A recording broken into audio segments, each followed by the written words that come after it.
আসসালামু আলাইকুম। আশা করি আপনারা সবাই ভালো আছেন। আলহামদুলিল্লাহ আমি অনেক ভালো আছি। আজকে আপনাদের সাথে একটা নতুন রেসিপি শেয়ার করব, সেটা হচ্ছে চাল কুমড়ার ভাজি।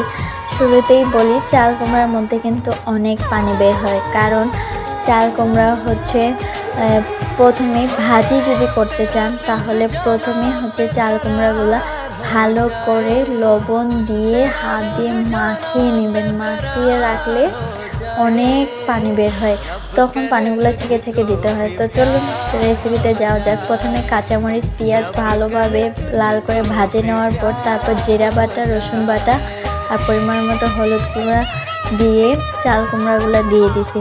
দিয়ে দেওয়ার পর ঢাকা দিয়ে ভালোভাবে নাড়াচাড়া করে সিদ্ধ হয়ে যাবে। তারপর পরে আঁচে আঁচে ভাজতে হবে। আসলে চাল কুমড়া আমরা এইভাবে রান্না করে থাকি। তো আপনারা কে কীভাবে রান্না করে থাকেন অবশ্যই কমেন্টে জানাবেন। সবাই ভালো থাকবেন।